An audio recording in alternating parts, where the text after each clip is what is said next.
What if the late Queen Elizabeth II had a secret plan for the future of the monarchy, one she shared with only her most trusted confidant? And what if that plan is only now coming to light, years after her passing, through the one royal who has always been known for her discretion and unwavering loyalty? Welcome back to the channel. Today we're diving into one of the most fascinating royal stories to emerge in recent months. Princess Anne, the late Queen's only daughter, has reportedly revealed a long-kept royal decree, a directive that could fundamentally reshape the British monarchy as we know it. And at the center of this revelation is none other than Catherine, Princess of Wales. Now, before we go any further, I want to be clear. The royal family operates behind layers of protocol, secrecy, and tradition.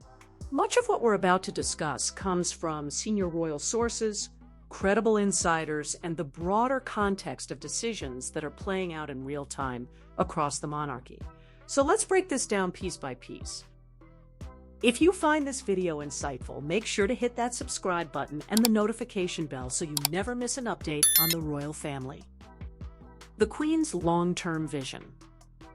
To understand this story, we need to go back to Queen Elizabeth II and the kind of monarch she was. Elizabeth reigned for over 70 years, the longest-serving monarch in British history. During that time, she didn't just manage the present, she planned meticulously for the future. She was known among her closest advisors as someone who thought in decades, not days. According to royal biographer Robert Hardman, whose book Queen of Our Times drew on extensive palace sources, Elizabeth spent the final years of her reign deeply concerned about the long-term stability of the monarchy. She understood that the institution would face enormous challenges in the 21st century: declining public trust, calls for modernization, the fallout from Prince Harry and Meghan Markle's departure, and the reality that King Charles would likely have a shorter reign than her own. What many people don't realize is that the Queen had a practice of leaving detail, and it's within this framework that Princess Anne's recent revelation reportedly finds its roots. The Queen, it seems, had very specific ideas about the role Catherine, Princess of Wales, should play, ideas that went far beyond what anyone expected. Princess Anne's role as the Queen's confidant. Now, why Princess Anne? Why is she the one bringing this to light? Princess Anne has long been considered the hardest-working member of the royal family.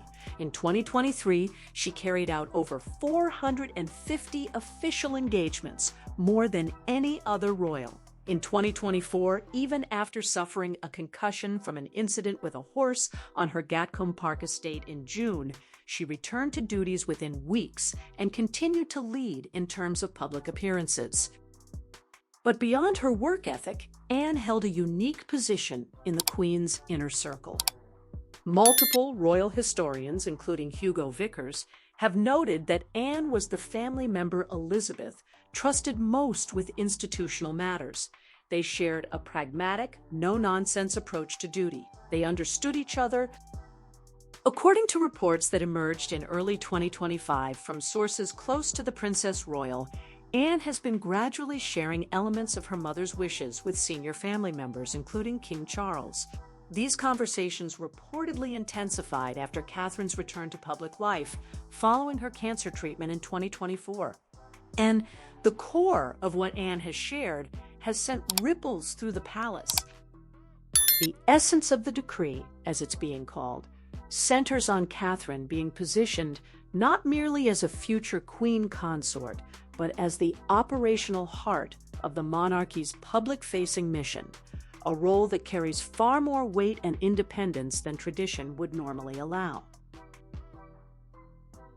Kate's extraordinary journey. To appreciate why this matters, let's look at where Catherine stands right now. In March 2024, Catherine announced in a deeply personal video message that she had been diagnosed with cancer and was undergoing preventative chemotherapy. The announcement shocked the world. For months, she stepped back from public life entirely, focusing on her treatment and her family, Prince William and their 3 children, George, Charlotte, and Louis. Then, in June 2024, she made a carefully planned return at Trooping the Colour, appearing on the Buckingham Palace balcony to enormous public support. In September 2024, she released another video confirming she had completed her chemotherapy, calling it an incredibly tough period, but expressing gratitude and hope. By December 2024 and into early 2025, Catherine began gradually resuming official duties. And here's what's remarkable.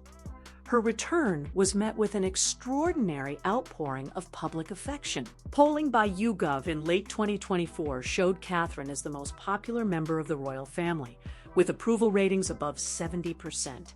She surpassed even the late Queen's numbers at similar points in the reign. Royal commentators like Katie Nicholl, author of The New Royals, have noted that Catherine's cancer journey transformed public perception of her. She went from being seen as a polished, somewhat reserved figure to someone who embodied resilience, vulnerability, and authentic strength. The British public connected with her on a deeply personal level. And this is precisely what the Queen apparently anticipated. Not the cancer, of course, but Catherine's capacity to connect with people in a way that could anchor the monarchy's relevance for generations to come. The decree, and what it means. So what exactly does this so-called decree entail? According to the reports linked to Princess Anne's disclosures, Queen Elizabeth recommended that Catherine be given expanded authority over several key areas of. There are also suggestions that the decree touches on the transition period, the eventual shift from Charles's reign to William's. The Queen apparently wanted to ensure that Catherine would be empowered during this transition, not sidelined by protocol or overshadowed by institutional inertia. Royal correspondent Jenny Bond commented in early 2025 that there appears to be a very deliberate elevation of Catherine's profile within the working monarchy, and that this seems to have the backing of both the King and Princess Anne. King Charles' reaction. Now, how has King Charles responded to all of this?